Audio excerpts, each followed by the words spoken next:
welcome to the Lost Legends. Today I've invited a few guests who know a thing or two about acting and putting on plays, because our topic today is special effects from medieval theater.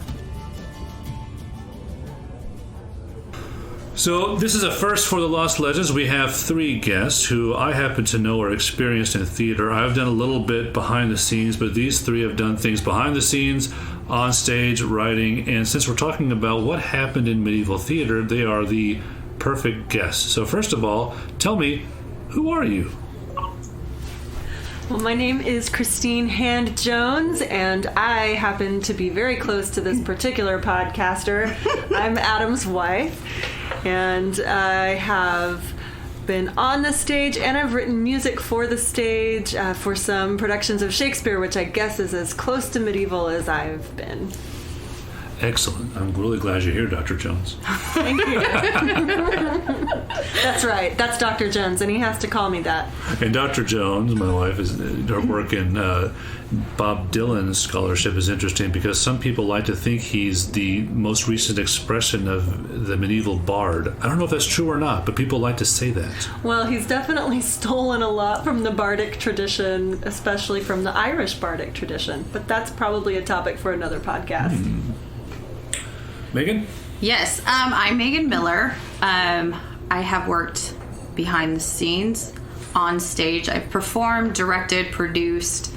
I'm president of Show Tunes for a Cause, which is a nonprofit theater company here in the DFW area. I don't have much experience in medieval theater. A little bit out of my depths. I did study metaphysical poetry and literature at Oxford for a summer, but that was about 12 years ago, so we'll see if I can dig deep into, I'm getting old, so let's see what I remember in that. I'm just happy to be here among some intellectual artists. She's not as old as me, just for the record. By a couple years. I'm feeling very impressed. Yeah, so are you going to tell your skinny dipping Oxford story? Oh, I might save that for our podcast that airs in a couple months. Okay. Oh my gosh. What's that going to be called? Attic Chatter. Jamie, do you want to talk about that one? Yeah, introduce yourself, Jamie, and tell us about Attic Chatter. Okay, I am Jamie Gutzler. I have studied acting most of my life. So in Oklahoma, I grew up, and you don't necessarily think of Oklahoma as an artistic metropolis of sorts, but there are some really good programs. My hometown of Bartlesville tends to have a lot of arts. There's a musical about your state. Okay, well, that's true. That is true.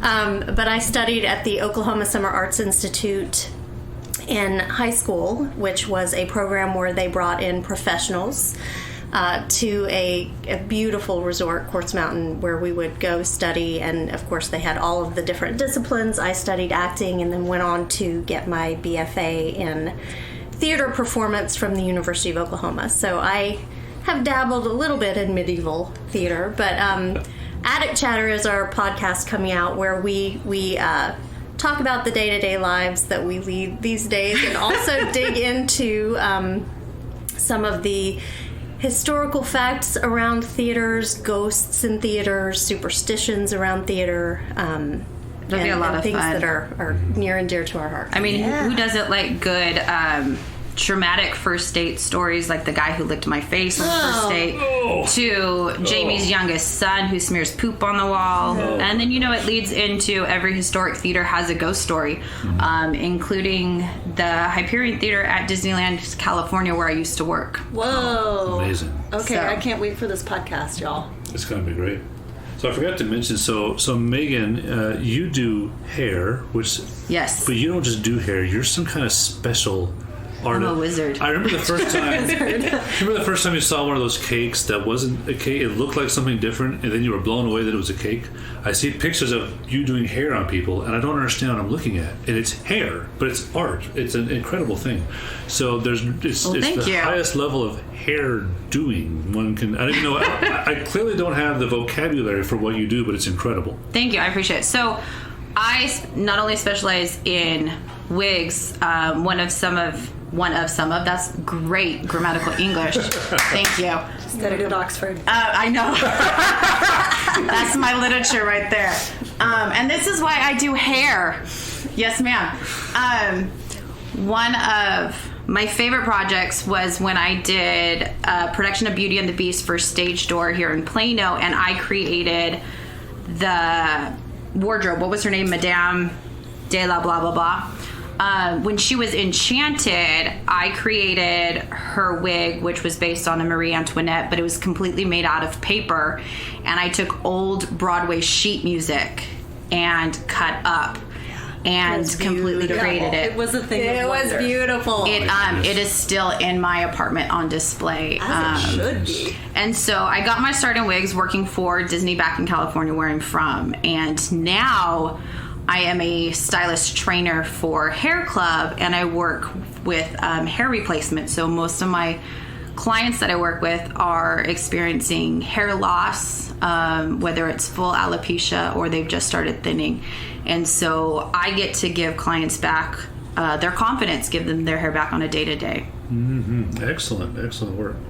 And Jamie, you are special because you are, does this sound like you two, all of you sing? Mm-hmm. I don't. But I've been around a lot of singers, and Jamie is what I call, it's a rare term, a not annoying soprano. Your laughter tells me you understand what I mean. I remember this note you sang in one of the plays, Jamie, and it was an incredibly high note, like a tea kettle, and it was perfectly done. It was a funny Was it when moment. she was the teapot? No, but Mary Poppins. And it was funny, but I have a real sensitive hearing, and when someone says they're a soprano, I think to myself, oh dear, I don't want to hear it. Stay away. And when someone can be a soprano and be a tasteful soprano, I feel like I just love that, because we've all by your laughter, you've all heard the bad, annoying soprano, and it's just an amazing thing when Well, someone I can do it well. appreciate you saying that, because I recall, because your lovely wife was behind me when I sang that note, and I practice it every night before the show, because it was a very high note for me too, and I was like, I'm gonna crack, I'm not gonna hit it. Luckily I didn't, but I do recall one time singing it, and I would go strong, and then I'd back off, and then I'd go strong again, and I saw two people in the front row do this and cover their ears. Yeah. And I'm like, oh, Oops. maybe they didn't have the Adam Sorry. experience. But your character was a villain, so it was effective. Yes. It was brilliant. It was brilliant. So I have with me some people who are talented, who know what they're doing. Let me tell you a little bit about what we're doing today. I want to talk about what's called the mystery cycles. These are plays from the Middle Ages, and these plays had special effects. It is amazing the work that went into these to make them a spectacle, and it's really not necessarily being outdone today in theater, except in some of the most impressive places. So I really love it. I love talking about this, and I just love the fact that the medieval people who had very little were willing to put themselves out and work hard to create an amazing feast for the eyes. So we're going to talk about that, and I want to hear maybe your reactions to what it would have been like in a time of scarcity to put on such a complicated thing. But first, let me talk a little bit about what this mystery cycle is. I'm not the most impressive scholar about this. In fact, I get confused about why it's called a cycle. And I think everyone else is just as confused and just pretends to understand it. But basically, the entire Bible story, from the creation of the world to the end, is put on over a series of many days or weeks. And this was done by your town. This wasn't done by a theater company. If there's one word that explains the Middle Ages, it's scarcity. It's hard for us to get this. But people didn't have stuff. There were no things in your home. You didn't really have a lot of resources. So scarcity. So how do you put on a play? You didn't have a theater company and very often rich enough to travel around, and you didn't necessarily have the materials in your closet to put on a play. What are you going to do? So the mystery cycles ended up being about the guilds. Each guild, the trade guild, would put on a part of it. I'm going to talk about that a little more later. But people would put on a part of the play, a part of the Bible story, and their guild would be how they knew what they would do. If you were in this guild, you got this part of the play. Adam, it sounds like you're talking about community theater. It does, doesn't it? Oh my gosh, the shows we put on with very limited resource. I like this already. This is great. So let me ask you this. How much fun are auditions? Not. Have you ever had a bad audition? Yes. Does anyone want to tell a story of a bad audition? Ooh. My worst audition was my first audition getting back out there, actually, when I first moved to Dallas. And it was with the Pocket Sandwich Theater, which is one of the big theaters here in Dallas. Yeah, fun group. And it was with their Christmas Carol for Scrooge, which is their big Christmas show. Yeah. Luckily, at that point, I did not know how big this show was or how important this show was to so many people.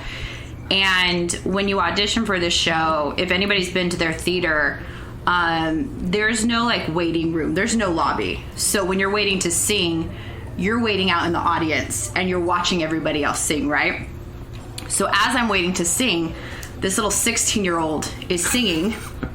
She's singing my song. Oh, no. Oh, no. And it's Home from Fiddler on the Roof. Oh, yeah. And what's the one thing you don't do? You don't compare yourself to somebody else. And you don't start judging someone else singing. Because at that point, I was right back out there. I was new. I just started working with a new vocal coach. And like my mindset like was not where it was supposed to be. And I started listening to her and I was like, oh yeah, I can sing this better. Oh, no. Oh, fatal, right? No. And she does her thing and she leaves. And it was probably really sweet. And she probably did really well. I get up there, give the music to the piano director, and she's like, oh, Home again. I was like, yeah, I got this. Went up there with confidence. I was probably flat the entire song. And it was one of those when you start it. That's just karma. Yeah, exactly. Like, I deserved it. And, like, first bars and you're flat, and I knew I lost it, and then I was in my head, and the song just went south, and the director was Richard Blake, which we're friends on Facebook. And I could see it in his eyes, and I knew the song was going south, and there was no way to save it. I was so inexperienced and naive at the time, and it was just like, ugh. But he let me read for it, and I ended up making him laugh, and I still got cast as Miss Fezziwig. Hey. And it was my first professional acting gig, but it was the worst audition I ever did. Great. And so from there, I've learned when you really audition, you don't audition against anybody else. I'm not competing against you because every director is subjective. I am now competing against my last audition. Oh, yeah. So it was a very humbling and it was a very big growing experience for me. Oh, that's good. That's a great story. For sure. I think that the first time I remember you, Jamie, was at an audition for Matilda. And I think we were in the same dance group. So we had to go. I really wish I could have seen you guys in a dance audition. And no, you don't. No, you don't. So that's I choreographed for you guys. Exactly. That's the whole story. You don't wish you had seen us. But you know what? We survived that, and we were both in it. You guys did good. We had to do some like salsa dancing or whatever. Oh, that's amazing. And it was amazing. great. We just smiled and we did our thing. And I think that's my favorite thing about auditions is now I just go, you know what? This is a chance to perform and to have some fun, because if I think about it any other way, I freak myself out. You absolutely. Well, and I had so much fun in that, but also we had to like memorize that very fast song. Do you remember any of that? Oh, yeah. There was a very fast song, and you had to memorize it that day and sing it. And I'm like, I don't have this. They didn't call me back for that. That was for Miss Honey. Yeah, you got a call back. You got a call back, and I did not. But I think that also depends upon the theater you audition for. Finding the right theater that you feel comfortable with, the right director that you feel safe with, that allows you to kind of explore and be who you are as an artist. I've never auditioned, but I did disappoint somebody once at an audition because I called because my wife was busy and she wanted to go to an audition. Pocket sandwich. And I called, and I don't like being on the phone, so I sometimes bring on a very confident voice. And I called, and I didn't know this, but you all know this. There's a lot more women auditioning than men.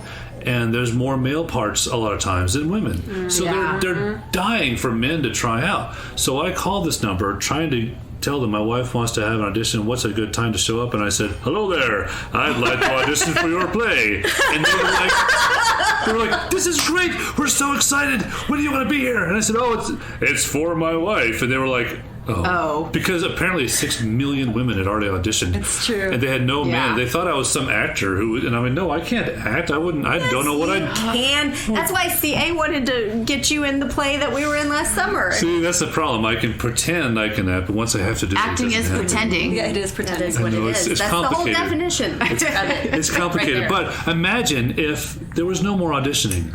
You just got a part. And you might say to yourself, I might want a different part. But then again, you just get a part. Well, heck, what's wrong with that? You don't have to audition anymore. And this is interesting because you got the part based on your job. How'd you get your job in the Middle Ages? Your parents, your dad. If your dad owned smithing tools, dad was worth a fortune. You were a smith. End of story. And then, when it was time to put on the play, they said, here's your part. I mean, everything was done for you. That sounds boring, but it also sounds kind of nice. You didn't have to think. No auditioning. You can't fail.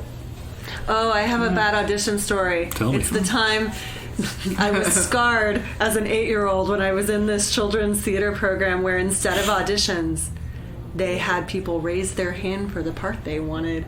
And I am like a really notoriously slow hand raiser and reactor. It's true. And so, of course, I got nothing because I would be 10 seconds behind all the enthusiastic extroverts' little hands that were waving in the air. Extroverts ruin And, everything. I know. They do. I know. They do. Little introverted me was like, oh, I can't. Oh, please. And so the sweet director, she wrote in this little part for me because she knew I couldn't raise my hand. Aww. So I'm a fan of Sweet auditions, but I teachers. guess I would also be a fan of just having it assigned to you because then you don't have to leave it up to That's your right. hand raising speed. That's right. So, what we have here is a situation where you were given a part to play by your job. Now, I want to explain a little bit about this. A lot of these plays were not normal plays. They're what we might call a living tableau. Imagine if a choir was singing about a scene from the Bible, and your job, because you're not an actor, you're someone who makes leather or someone who makes wine. Your job is to stand and act out the part, which you could probably do pretty well. And so it's almost like a music video. Or there's other types of tableau theater. It's like when I worked for the Dallas Opera. They hire what's called supernunneries, and they're background actors to fill in the scene around the chorus and opera. So I did Norma with the Dallas Opera, and there was 4 of us. We were Virgin Priestess. So I was like, yes, making my debut on the Dallas Opera Winspear stage, covered in gray from head to toe. You couldn't tell who I was. But I got to stand on stage right next to the soprano, listen to her sing. And I was just like, oh, it was amazing. And you got paid for it, but you were just in the background. I can't, I'm sorry, you just told a great story, but I'm just still stuck on super nunnery, and I just can't stop thinking about a nun who's a superhero. I'm sorry. There you go. There's a new character to work. Supernumerary? That's probably, I always said supernunnery, but it could be supernumerary. Is it numinary? There's an M in there somewhere. Well, There we're, you go. We're some gonna have- experts we'll on have- theater. I'm Look going to this say, up. they typically just say supers. Supers. Right. Yeah. Because, all my work has been... You could correct me, for sure. But who wants to say anything other than Super nunnery. I don't want to hear the we're truth supers. anymore. Supernummery. Off the rail. I've lost control of my podcast, but basically just get the idea that we're not talking about the normal kind of theater. We're talking about someone who might have been just standing around in the role. What have you got for Yeah, us? it's a super. Oh, wait, there is an M. Yeah, it's a supernumerary. Oh, our listeners can rewind and hear There you me go. say that 20 seconds ago. Well, and the Supernumerary. definition is in excess of the normal or requisite number. Your excess. Oh. Just an extra. Hey, they could have just said extra. From now They could on, have said extra. supernumerary is the new extra. There so, we go. Imagine Stop this being as... so supernumerary, Adam. I like it. So your job as the guild was not just to stand around and pretend you were the person, but also to create the scene. You were tasked with making the set. and the set was really selling it, okay? Because anyone can stand there and pretend to be Pontius Pilate, but what's surrounding you, that's what makes it work. So we're going to see how the guilds and what your job was day to day made these plays really happen. A little bit about the mystery cycles and theater.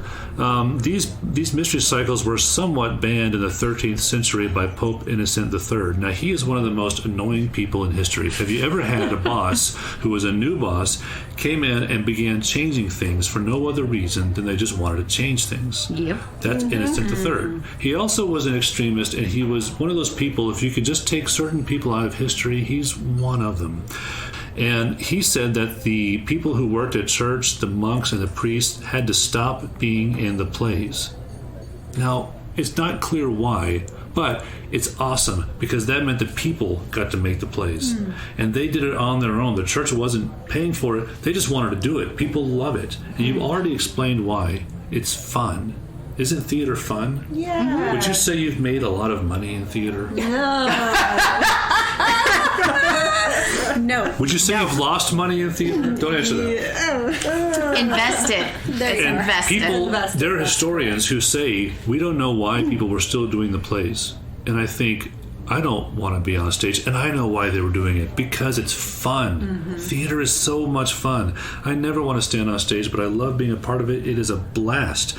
People will give up all their free nights and weekends to be in a local production of something because it's so much fun. So it's kind of interesting. The Pope said, I want all my clergy to pull out of these plays, and the people said, no problem.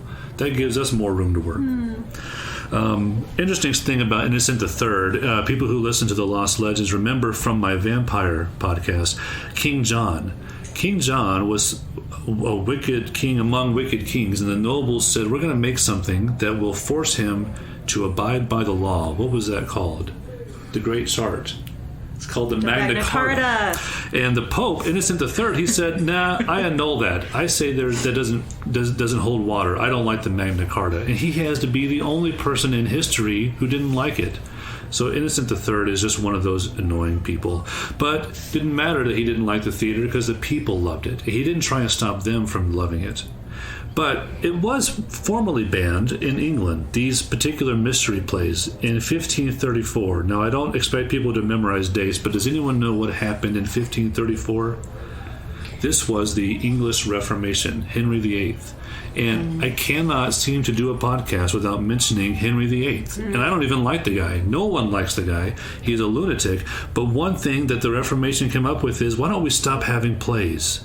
Which has got to be the dumbest thing to come up with in the middle of your important Reformation. But you're going to hear people say sometimes the church didn't like theater. It's really not true. You've got Innocent III, you've got a couple of reformers in England. Overall, these plays were loved by the church, by the people. They were popular everywhere. So it's inaccurate to say the church was fighting theater, but it is accurate to say a couple of powerful people did work hard to stop them for reasons that I'll never understand, because surely there's more important things going on. My main source for what we're going to talk about comes from a very interesting paper. It's called Work and Plays, Guild Casting in the Corpus Christi Drama by Ann Higgins from 1995. Dr. Jessica Boone had me read this when I was in grad school, and it's still one of the most fascinating papers I've ever read. So what we're going to talk about next is the different guilds and which part they had. And the fun part is I'm going to show you the different parts of the play. I'm not going to show you all of them, but just some of them. And then I'm going to mention a profession, and you'll see if you can guess which profession might match which part of the play. Some of these are easy. Some of them are impossibly hard, so don't feel bad. I feel like I'm going to be really stupid all of a sudden. No. So let's see. One of these is test anxiety coming out. Yeah, I need some more wine or something. I wish my listeners could see which of my guests are being studious and acting like they're in school. So I'm going to say it's It Dr. might be the Jones. one with the It's not the one who studied hair. So we have scenes that take place in hell. And there's lots of scenes in hell. I wondered why you had hell written down on a post-it note. this is how he likes to express himself. He just writes Post-it hell. notes. And we got a snort from the hairdresser. The Last Supper, Jesus sitting down at a table with his disciples. What happened in the great story of Cain and Abel? What's that about? At least I do know my Bible. Yes. That'll make my parents Well, happy. then what happens in Cain and Abel, Bible knower? Ooh, someone dies. The brother kills the brother Yep. That's correct. and hides them in the field. Crucifixion, that one's pretty obvious. Jesus Christ Jesus was dies. rather famously crucified. Being kicked out of the Garden of Eden is an important scene. That was now that's not something we think about much, but it was a very popular scene to portray in paintings and in plays. The three kings who visit Jesus. That's another popular scene. Okay. Young Jesus at the temple. What did Jesus do when he was young at the temple? Is that where he left his parents and started teaching? He did. And then they went to look for him, and he's like, Mother, I was going about my business. Exactly. Absolutely. Exactly. The wedding at Cana. What happened at the wedding at Cana? Wine. I like this one. Water into wine. Absolutely. Now here's one that it used to be talked about a lot because people thought it was a fun story. A lot of us don't know this one anymore. Pontius Pilate's wife. What's her role to play in the Gospels? Oh, she has like a dream, right? She's like, I've got this foreboding dream. You better not mess with this Jesus dude. Yeah. And Pilate's like, whatever. I'm just going to wash my hands of it. It'll be fine. So she has a crazy Yeah. prophetic dream. And in the Middle Ages, that took on some really complicated context. It could be a whole book by itself. But yes, she had a weird dream. And then we have one more, the Garden of Eden, before people were kicked out of it. Oh, a lot went on there. Yeah, people love that story. All right, now let's talk about some of these jobs. I told you before, if you're going to know the Middle Ages, the word is scarcity. People didn't have stuff. You might have an old relative who doesn't know why you're throwing away a shirt that's torn. Well, you can get a new shirt for $1. But there was a time when getting a new shirt was not going to happen. Just keep that in mind as we go. There wasn't really options to get things, so you hired people who already had stuff that could be used as props. That's the real key here. In a time of scarcity, putting on a big production was a big deal. So let's talk about some of these jobs. So are we guessing, like, who Not yet. did what? Oh, I'm so ready to guess. Almost there. Oh, no, I think we are. Actually, let's go ahead. Calm and- down, Dr. Jones. Okay. So ready. Some of I these want are my gold star. Some of these are easy and some of these are not.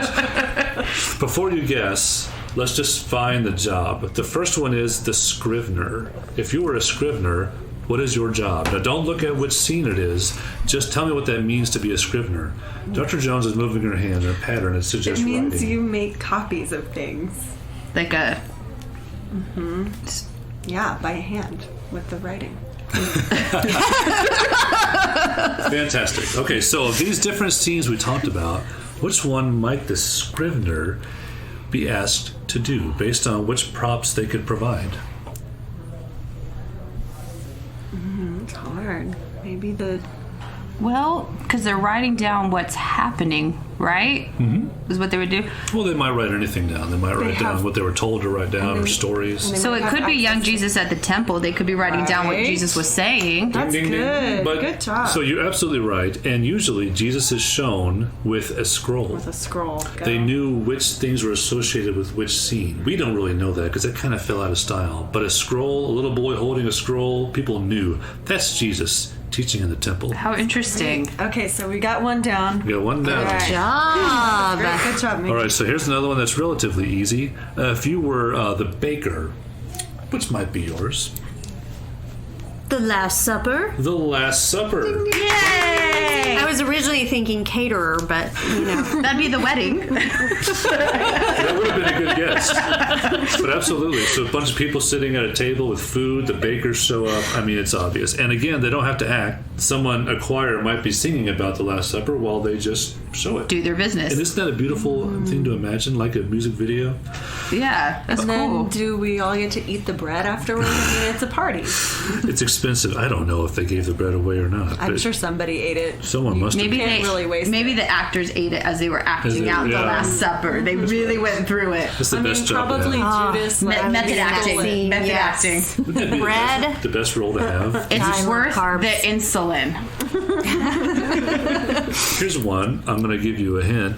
There's 3 people involved: goldsmiths, clothing dyers, and spicers. A spicer makes spice. What scene might we What be? finger knows. is Megan I know using what to she's- point at? She's pointing at We're all looking at it. Yes. Yep. Sing it, Dr. Jones. We 3 kings of Orient are. There we go. Exactly. So these people they can make these little golden things they would hand to the baby Jesus, and they'd have the nice clothes. And they already had these in their shop. So they just showed up, and they looked like the three kings.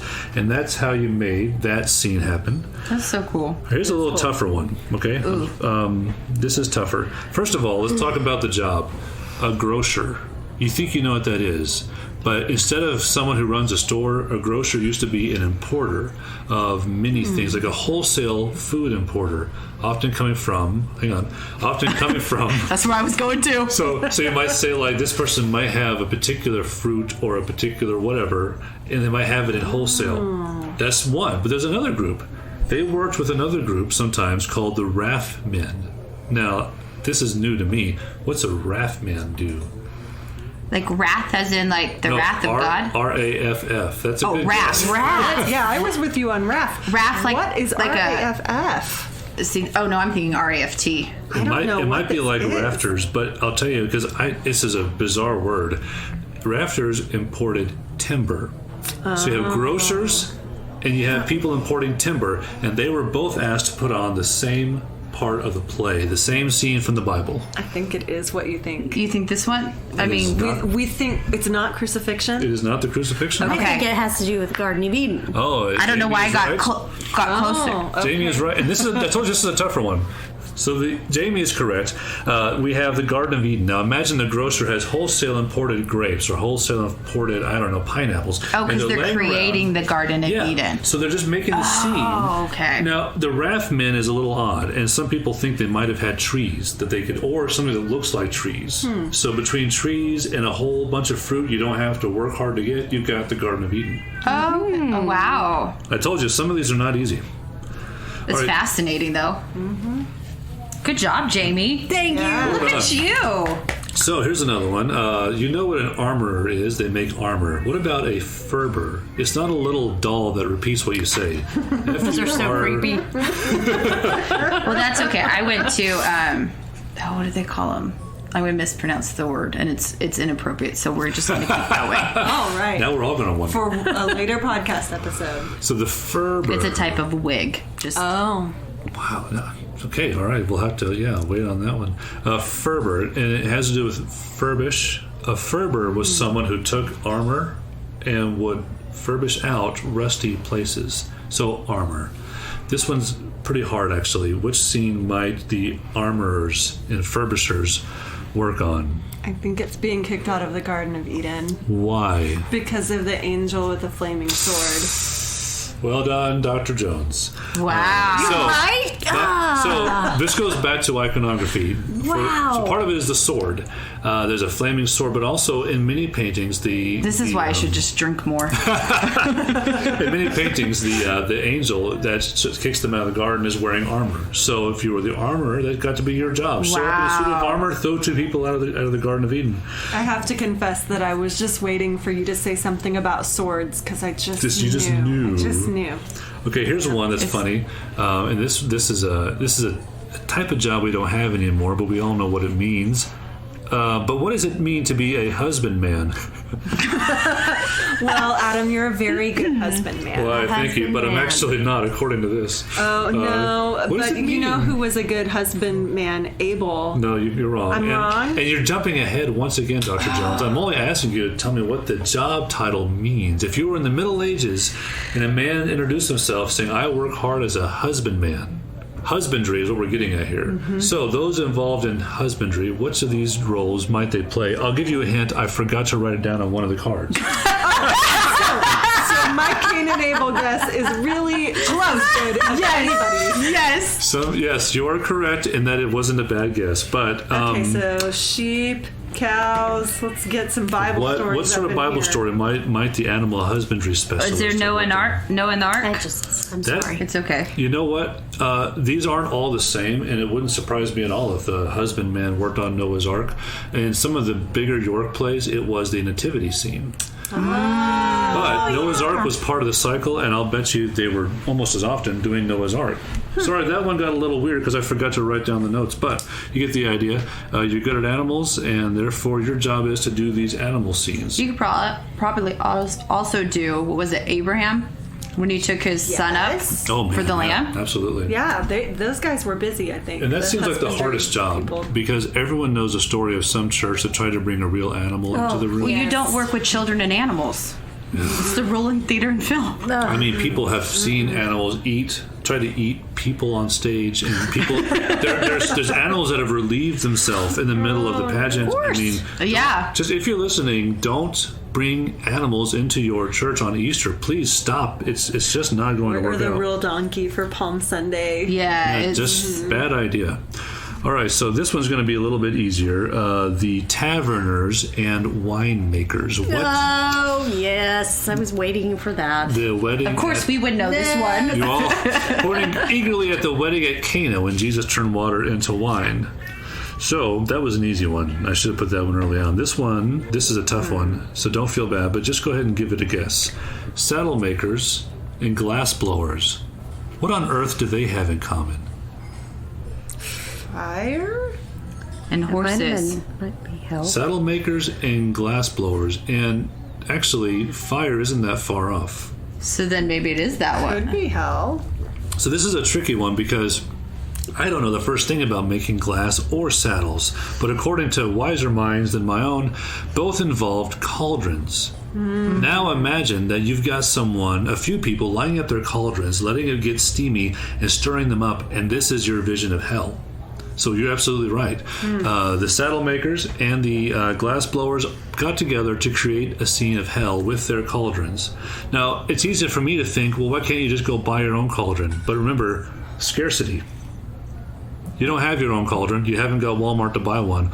So you find people that already have them and cast them as the demons in hell. There's a much more interesting piece of this, and I don't know if it's really true, but some people believe that the people who made leather had different skin. Because of the way they work with leather, it made their skin shiny. So maybe they were even kind of creepy looking people in the dark stirring a cauldron. And interesting. The leather makers sometimes did the scenes in hell, and they owned whips. So these people got to have the most fun job of creating hell by cracking whips and being all creepy over their cauldrons. Nice. And thus Leatherface. Let's see. How about, this is a tough one, but you guys are starting to narrow it down. Tapestry makers and couch makers got together to put on a particular scene. I feel like only Pilot's wife and her dream could work for this. And why? What can they do for her?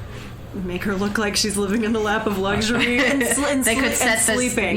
they could set the scene. Absolutely right. So you have these couches and tapestries, and a woman's in bed while some being is talking to her, and that to the medieval mind is that scene that we don't talk about today that much, but it was to them. They all knew exactly what it was. That's Pilate's wife getting a vision. Well done. Well done. We have a few more. So this one is the toughest one. In fact, there's no right answer to this one. So you might be able to guess what it was, but no one knows why. So we'll just speculate a little bit. There was a particular job called the glover. They made gloves. Which role did the glover play? I feel like you can almost make a case for either one because both can deal with death. Because what we've got left is we've narrowed it down to the crucifixion and the story of Cain and Abel. I'll tell you, it's the story of Cain and Abel. Can anyone imagine why? And don't feel bad, nobody knows why. But can you maybe guess? Because we're smart people. Why on earth would Cain and Abel, why would you ask people who make gloves to make that story? Goodness. I don't know. Because it was murder, because it was a cover-up. I like that. Cover it up with a glove. Probably because if the glove fits... You gotta quit. Right. That's brilliant. That is the most unique theory to this problem. So, Thanks for going I there was with me. thinking a pair, Wait. something about, I don't know, like Oh, like the brother gloves. brothers. Interesting. They were mimes at the same Pair. time, and They did a box. So there's one theory that says that maybe one of them slapped the other with a glove. like a duel. That's a pretty remote theory, but my idea. When did dueling come into play? Like the whole slapping with the glove? Later than the mystery cycles were popularized, because gloves are expensive things, they're luxury goods. So I want to say that's later than people like to imagine, but that's just one theory. Well, most people used to use banana peel. That's just your son. For those of you just joining us, somebody, I won't say who, but one of our guests' son slapped someone else with a banana peel. I don't know what's going on in their home life to create this sort of thing, but that really happens.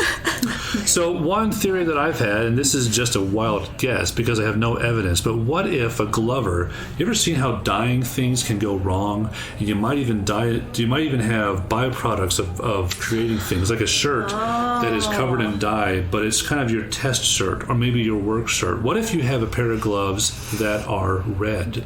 There you go. And what if the person who kills their brother puts on red gloves and is red-handed? Absolutely. This makes perfect sense to me, actually. And the blood of Cain is crying out from the ground. On his hands. Yeah. I don't know if anyone else has thought of that, and that's just a guess, but it's a fun guess. Last one is my favorite one, and this is not that hard, but I saved it for last because it's my favorite one. What did you do if you were the butcher? What was your role? What was your part of the play to put on? I guess it was the crucifixion. That's the only one. And why? What makes a butcher able to put on the crucifixion? You are a professional murderer. What if you got lots of as a butcher that nobody wants? Blood, guts. So people saw the Passion of the Christ, and some people said, "Oh, it's too bloody. Oh, maybe it is, maybe it isn't." But this is a medieval movie. One of my professors, Dr. Boone, said that's a medieval film. Like it or hate it, that's the Middle Ages. If they could make a movie, it'd be that one that Mel Gibson made. What they would do is fascinating. You could take an old steak, stick it under a white shirt. Someone could stab that steak, and everyone watches you bleed. So this is amazing stuff, but they timed it so that it would do even more. Longinus is the name, the mythical name given to the man who supposedly stabbed Jesus with a spear. Now, this story kind of grew. In the Bible, he stabs him with the spear, blood and water comes out, and he says, "Oh, this guy really was the Son of God." But in the mythology, it kind of grew. Longinus became a blind man. Now, how a blind man is a soldier in the Roman army is a question I can't answer. And sometimes you see him... It didn't discriminate. You can see in paintings, this guy will have black eyes to symbolize his blindness. So if you see a painting that shows the crucifixion, look at the guy holding the spear. His eyes might look dark to symbolize he was blind. And they decided that what happened, because it wasn't good enough to get a miracle through the air, you needed to touch something or have the blood touch you. So the theory was that Longinus, and Longinus is a Greek word for spear, he stuck the spear into Jesus' side. The blood spewed out, hit him in the eyes, and suddenly Longinus could see.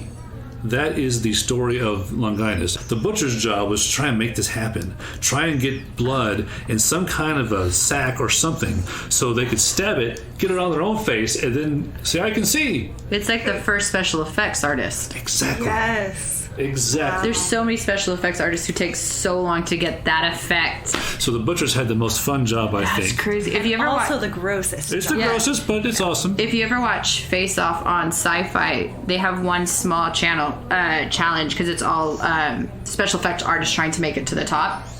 One challenge is just based on making realistic blood and what they mix together, whether it's cornstarch and syrup and the right red dye, and then the splatter has to be just right. They get a ballistics investigator to come in because depending upon where you hit it, the splatter, it's wow, like the science and forensic behind it, like wow, that's crazy. And it goes all the way back to the Dark Ages. It's amazing. So that is medieval theater, and that is introducing some modern theater people to the old theater. Anything on your minds before we close up? I'm just wondering what everybody's most special theater effect experience has been. Do we have any of them? I'll never forget one. I was watching a play. I was in high school. I had friends in the play, and they had necklaces. And when you pulled on the necklace, it would come off because it was tied with a weak little twist tie from a bread bag. And this one friend of mine, he just could not pull hard enough on the necklace. and it was barely tied, and he just kept tugging on it, and then he couldn't. And it was supposed to be this dramatic moment to pull off the necklace and then throw it, and he just had to like pretend he was throwing it away and walk off with the necklace, and it was so awkward. So yeah, special effect fail. Not a special effect. Yeah. We had a lot of them in the last show we were all in together in Mary Poppins because that magic things had to happen. That was pretty fun. Yeah, and so that was fun. And although I had no role in designing any of the special effects, I did feel a lot of pressure to make sure I would get the right prop and put it in the right place for the effect. So one of the things that I had to be responsible for was this vase that was pre-broken and glued together, or it was Velcroed together. Yeah. So that, so I had to make sure it was in the right place so that when the scene happened, the maid could accidentally break it. And of course, it was pre-broken, but anyway. That's crazy. I haven't done any special effects. I did, when I danced in college, we did, I can't remember, it was this Middle Eastern dance that we did blindfolded because the lyrics were about breaking the chains of slavery. But talking about theater, the closest thing I came to creating special effects was helping the quick change for Beauty and the Beast. When Belle came off in her blue dress and we had like 10 seconds to get her into her ball gown, and then she came out, and then you're rushing, but then when she walked out and you hear the audience go you know it was worth it. Of course, you did a special effect in the last fundraiser show we did where you transformed Cinderella into her ball gown that was incredible. On stage in front of everyone. I did. Okay, that was so really cool. that was so that was something I thought I could do by myself at the last minute and hand stitch the whole thing together because I watched a YouTube video. But you did it. It worked. It was great. Laura Mullins. She's actually she's the one to talk to. She knows how to make it so I watched the video. I had it all cut up. I had it all pinned together, and it was the day before the show because, of course, I thought I could direct, perform, choreograph, pull the costume together. It was Megan. It was a Disney-inspired show, so of course I had to do all the Disney wigs, and they had to be to my standard. And it was the night before the show, and I was like, "Hey, Laura, here's this thing I got." And of course, the way I did it, she was like, "I think we could do this better." And I'm like, "Okay." And so she came up with it, and we were gonna have a hair change too because I had the handkerchief that went over so she'd pull the hair off and she'd have the updo underneath and everything, but it became a lot. And that is actually why Michael was not mic'd at the very end, and she's like, "I'll just go off your shoulder." I was like, okay, I hope Adam's not mad about this. I'll just stand close to you.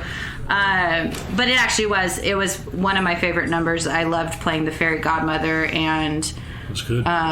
It was a very special moment. Yeah. It was a tearaway dress that she spun around and had the ball gown underneath it. It turned out It's really and good. every night I think I forgot it, and every time it happened I was like, "Oh yeah, this is an amazing effect that happens."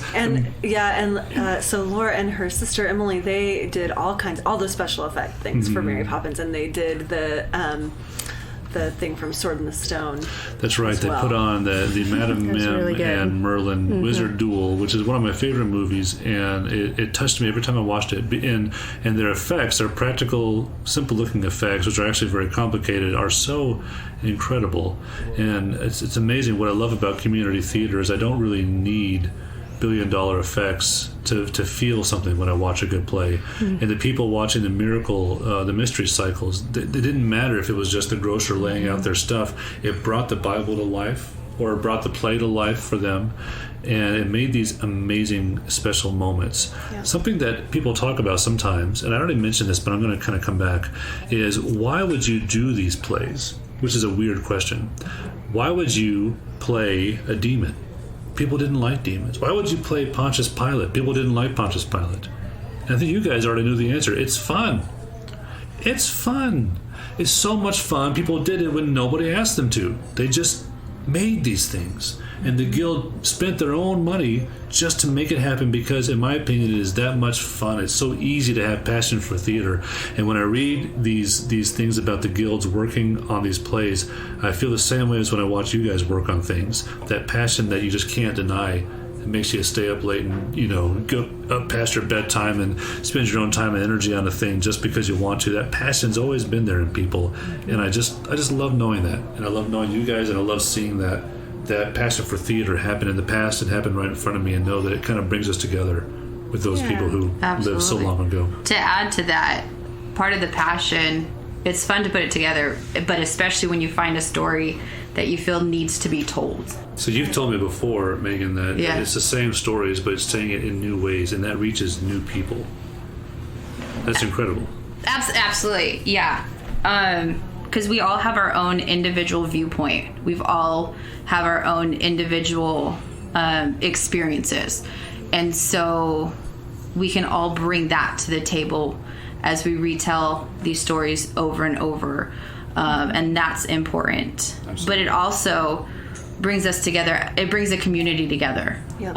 It brings maybe misfits together. Theater gives you a place of acceptance. Mm-hmm. Yeah. It gives you a place of belonging, and it gives you a safe place to explore some of the parts of who you are that you weren't aware of. Mm. And to release, some of your own demons, like the guy you went on a date with that licked your face. Oh man. That's a demon. We really are gonna have to tune into y'all's podcast. Pay attention, because soon you'll hear a podcast called Attic Chatter. It is going to be hilarious. Also, if you are in the DFW area, Show Tunes for a Cause is an amazing charity raising money for people and making theater happen. So I'm very happy to be a part of that today. Thank you to my guests. And if you like what you hear, please visit authoradamjones.com. Sign up for the newsletter, check out what I've written, and I'll be back later with more Lost Legends.